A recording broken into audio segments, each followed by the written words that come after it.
What Russia's goals for Ukraine?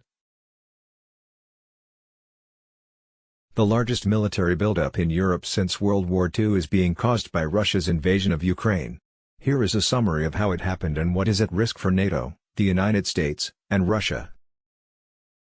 It felt like a scene from the Cold War, a perilous episode from a bygone era. An unpredictable Russian leader was amassing troops and tanks on a neighbor's border. There was fear of a bloody East-West conflagration. Then the Cold War turned hot. Vladimir V. Putin ordered Russian forces to invade Ukraine. The repercussions were immediate, and far-reaching. Since Russia's full-scale invasion began on February 24, there has been a significant increase in troop mobilization across Europe.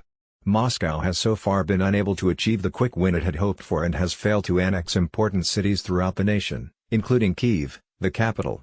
A poorly equipped military has weighted it down, and Ukrainian forces and civilian resistance fighters have put up a fierce struggle against it. Nevertheless, Russia possesses greater military power, and Mr. Putin has stated that his ultimate objective is to seize Kiev, overthrow Ukraine's democratically elected government, and encircle the entire world in the Russian sphere of influence. The invasion threatens to destabilize the already volatile post-Soviet region, with serious consequences for the security structure that has governed Europe since the 1990s. Mr. Putin has long lamented the loss of Ukraine and other republics when the Soviet Union broke apart. Now, diminishing NATO, the military alliance that helped keep the Soviets in check, appears to be part of his mission. Before invading, Russia made a list of far-reaching demands to reshape that structure, positions NATO and the United States rejected. With the war grinding on, U.S. intelligence agencies say Mr. Putin has been frustrated by the slow pace of the military advance and Russian commanders have been increasingly intensifying indiscriminate attacks on civilian targets and infrastructure and resorting to tactics used in previous wars in Chechnya and Syria. Mariupol, Kharkiv, Chernihiv, Sumy, Okturka, Hostomel, Irpin. The list of Ukrainian cities turned to ruins keeps growing. The war has unleashed a devastating humanitarian toll and claimed thousands of lives. It has also prompted more than 3 million people to flee Ukraine, spurring what the United Nations has called the fastest-growing refugee crisis since World War II. In the besieged southern port city of Mariupol, which has become a potent emblem of the human toll of war, a Russian strike on March 16 destroyed a theater where hundreds of people had been sheltering, including children. The city has no electricity or water, and people have been digging trenches to accommodate the mounting numbers of bodies. Several rounds of diplomatic talks between Russia and Ukraine have failed to stop the war. The United States and the European Union have mobilized to impose some of the toughest economic sanctions ever on Mr. Putin's government. Hundreds of Western businesses, manufacturers, oil companies, retailers and fast food chains like McDonald's, have suspended operations in Russia, turning back the clock on the country's opening to the West.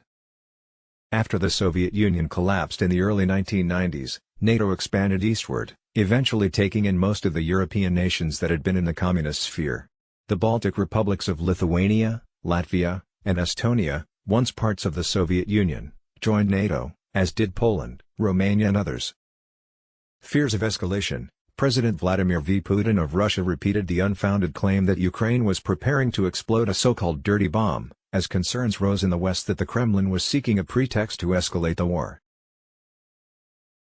The looming fight for Kherson, as Russian forces pillaged the occupied southern port city and pressure residents to leave for Russia, a nearby hydroelectric dam has emerged as a linchpin in what is shaping up to be the site of the next major battle in Ukraine. A coalition under strain. President Biden is facing new challenges keeping together the bipartisan, multinational coalition supporting Ukraine, which has shown recent signs of fraying with the approach of U.S. midterm elections and a cold European winter. A coalition under strain. President Biden is facing new challenges keeping together the bipartisan, multinational coalition supporting Ukraine, which has shown recent signs of fraying with the approach of U.S. midterm elections and a cold European winter. Anti-drone warfare. Since Russia began terrorizing Ukrainian cities in recent weeks with Iranian-made drones, Ukraine has turned its focus to an intense counter-drone strategy. The hastily assembled effort has been surprisingly successful. As a result, NATO advanced to the Russian border, hundreds of miles closer to Moscow. And in 2008, it declared that it intended to enroll Ukraine at some point, though that is still viewed as a distant possibility. According to Mr. Putin, the fall of the Soviet Union was one of history's worst tragedies, depriving Russia of its due place among the world's superpowers. During his 22 years in office, he has devoted his time to strengthening Russia's military and its geopolitical